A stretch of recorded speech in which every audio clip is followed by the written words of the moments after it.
Hello everyone, कैसे हैं आप सब और क्या हाल समाचार हैं आपके। देखिए, ये जो भारत के क्वार्टर 2 जीडीपी नंबर आए हैं, ये सिर्फ नंबर नहीं है, ये पूरी दुनिया के लिए एक झटका है। क्योंकि जिस समय दुनिया को लगता था कि डोनाल्ड ट्रंप के 50% टैरिफ इंडिया की इकोनॉमी को दबा देंगे, उसी समय इंडिया ने दुनिया को झटका देकर दिखाया 8.2% का जीडीपी ग्रोथ, पिछले 6 क्वार्टर की सबसे तेज रफ्तार। और सबसे बड़ी बात, ये वो क्वार्टर है जब टैरिफ का, यानी जो ट्रंप ने टैरिफ लगाया था, उस टैरिफ का मैक्सिमम डैमेज दिखना चाहिए था, पर इंडिया उठा नहीं, उड़ा। तो आज की वीडियो में हम समझेंगे ट्रंप के टैरिफ क्यों फेल हुए, इंडिया Q2 में इतना तेज कैसे भागा, जीएसटी कट का जीरो इम्पैक्ट होने के बाद भी ग्रोथ इतनी कैसे आई, और आईएमएफ ने ग्रेड सी क्यों दिया, इसका असली मतलब क्या है। सबसे बड़ा सवाल, Q3 और फाइनेंशियल ईयर 2026 में क्या होगा और स्टॉक मार्केट पे क्या असर पड़ेगा। इस जीडीपी नंबर के बाद मंडे को निफ्टी कितना गैप अप खुलेगा, कमेंट में बताइए। तो चलिए शुरू करते हैं, लेकिन पहली बार आए हो तो चैनल को सब्सक्राइब कर लेना, और रहना चाहते हो दूसरों से आगे तो YouTube मेंबरशिप जरूर ज्वाइन कर लीजिए, जहां मैं अपनी ट्रेडिंग स्ट्रेटजी, इन्वेस्टमेंट स्ट्रेटजी सब कुछ शेयर करता हूं। क्योंकि मैं 20 सालों से इन्वेस्टर ट्रेडर दोनों हूं, आपको पता ही है, तो यहां पर वो ऑथेंटिक न्यूज़ मिलेगी जो आपको कहीं नहीं मिलेगी। तो सबसे पहले टाइमलाइन को समझिए। Q1 होता है अप्रैल से जून का, और Q2 होता है जुलाई से सितंबर का। ट्रंप ने इंडिया पर 50% टैरिफ जुलाई के एंड में लगाया था, तो दुनिया बोली कि Q2 में इंडिया की इकोनॉमी गिर जाएगी, और यही थी अग्नि परीक्षा। लेकिन हुआ क्या, Q1 का ग्रोथ था 7.4% का, और Q2 का आया 8.2% का। मतलब जिस क्वार्टर में हमें गिरना चाहिए था, उस क्वार्टर में हमने Q1 को भी बीट कर डाला। यानी हमको ट्रंप से डर नहीं लगता है, और ये रेयर होता है। अब कहोगे ऐसा क्यों, क्योंकि आमतौर पर Q1 स्ट्रांग होता है और Q2 नीचे आता है। लेकिन इस बार इंडिया ने उल्टी स्क्रिप्ट लिख दी। India is not slowing down, India is accelerating, right. तो अब सवाल ये आता है कि भैया ट्रंप के जो ये 50% टैरिफ हैं, कंप्लीटली फेल क्यों हो गए। ट्रंप ने कहा था India is the dead economy, tariff will force them to bend. मतलब भैया मरी हुई इकोनॉमी है, टैरिफ देखकर झुक जाएगा। और यूएसए ने आज की तारीख में 50% सिर्फ 2 देशों पर लगाए थे टैरिफ, इंडिया और ब्राज़ील। ब्राज़ील की इकोनॉमी इन्फ्लेशन से टूट गई, तो फाइनली अमेरिका पीछे हटा, टैरिफ कम कर दिया। फिर रह गए थे हम, इंडिया ने क्या किया, GDP equal to 8.2%, inflation under control, manufacturing boom, services double digit पे, stock market all time high के पास। मतलब इंडिया की पोस्चर बिल्कुल साफ है, टैरिफ से हम रुकने वाले नहीं हैं, हम गिरते नहीं हैं, जवाब देते हैं नंबर से। तुम आके मीडिया में कुछ भी बकवासबाजी कर लो, हमको मीडिया में बोलने की ज़रूरत नहीं है, हमारा नंबर बोलता है। तो अब सवाल ये है कि ये ग्रोथ आई कहाँ से, मतलब 8.2% के पीछे सुपर ड्राइवर कौन कौन है। क्योंकि इसी सुपर ड्राइवर से आप समझ पाओगे हम कहाँ ग्रोथ करें, और हमारा पोर्टफोलियो, जो स्टॉक मार्केट का पोर्टफोलियो, वो कैसे डाइवर्सिफाइड रहना चाहिए। तो देखिए, पहला है मैन्युफैक्चरिंग ने इकोनॉमी को उठाया, बिगेस्ट बूस्टर। Q2 में मैन्युफैक्चरिंग का परफॉर्मेंस सबसे ज़्यादा सरप्राइजिंग है। फैक्ट्रीज हाई कैपेसिटी पे चली, ऑटो इलेक्ट्रॉनिक मशीनरी की डिमांड बहुत अच्छी दिखी, इन्वेंट्री बिल्डअप हुआ, मेक इन इंडिया मोमेंटम बढ़ा, और मैन्युफैक्चरिंग ही Q2 की जीडीपी का सबसे बड़ा हीरो है। उसके बाद आता है सर्विस सेक्टर, जिसने इकोनॉमी का हाफ हिस्सा उठाया। देखिए, इंडिया की इकोनॉमी का 60% हिस्सा सर्विसेज से आता है।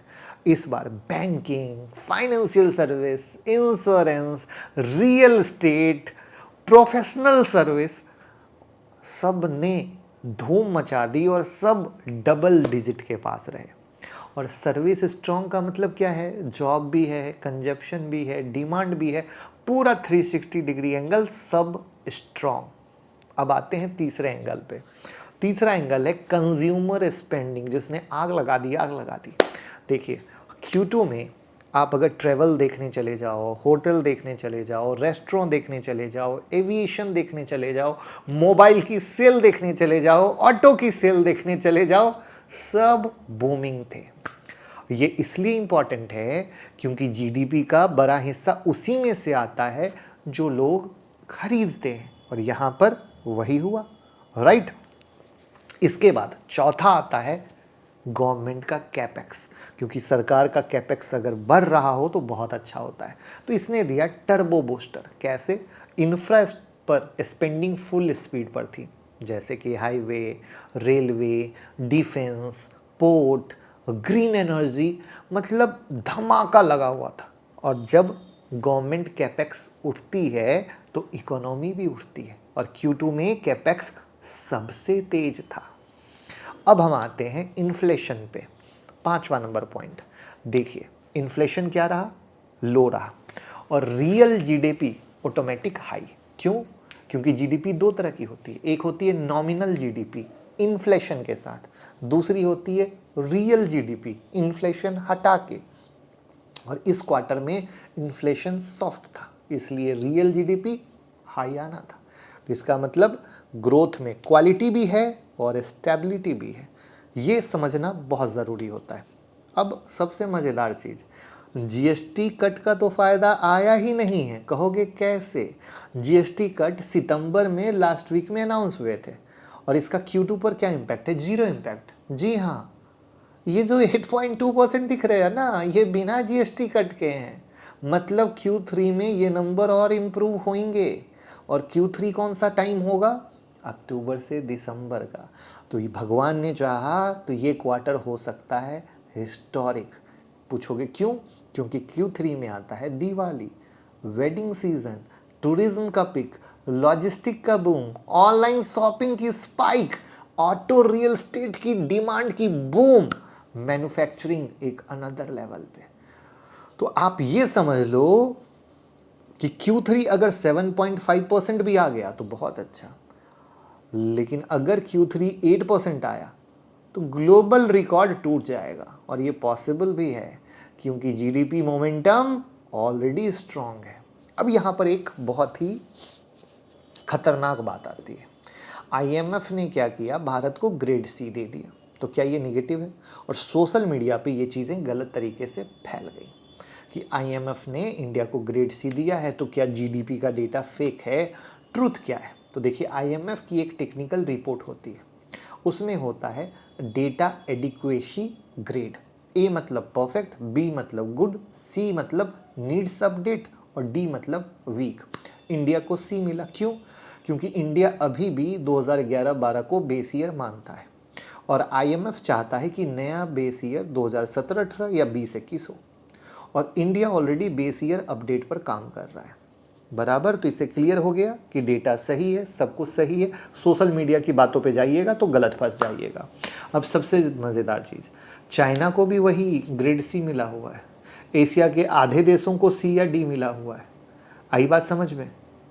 तो आपको टेंशन नहीं लेना है। आईएमएफ ने साफ लिखा, India is one of the fastest growing major economics. आई बात समझ में? मतलब चिंता की बात नहीं है, हम बहुत तेजी से चल नहीं रहे, दौड़ रहे हैं। अब मज़ेदार चीज़ पता है क्या है? Global negotiation. अब यूएसओ को इंडिया की सुननी पड़ेगी, क्योंकि इंटरनेशनल ट्रेड नेगोशिएशन नंबर पे चलते हैं।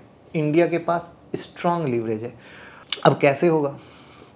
इंडिया बोलेगा भैया देखो तुमने लगाया टैरिफ तो भी हम 8.2% से ग्रो कर रहे हैं, डैमेज हमें नहीं है आपको हो रहा है, तो अब देख लो भैया धंधे को कैसे करना है, डील करो कुछ अच्छी से।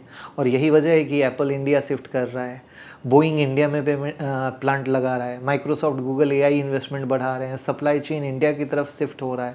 तो इंडिया अब सिर्फ इमर्जिंग मार्केट नहीं रहा, इकोनॉमिक फोर्स बन रहा है। ये जो डील होगी अब यहाँ पे कहीं ना कहीं अमेरिका को घुटनों पे आना पड़ेगा। इंडिया ने दुनिया को मैसेज दे दिया, ये जीडीपी नंबर सिर्फ स्टैटिक्स नहीं है, अनाउंसमेंट है। इंडिया को कोई स्लो डाउन नहीं कर सकता है। तो ट्रंप का टैरिफ फेल, ग्लोबल रिसेशन का डर fail, export slow down fail, फिर भी 8.2%।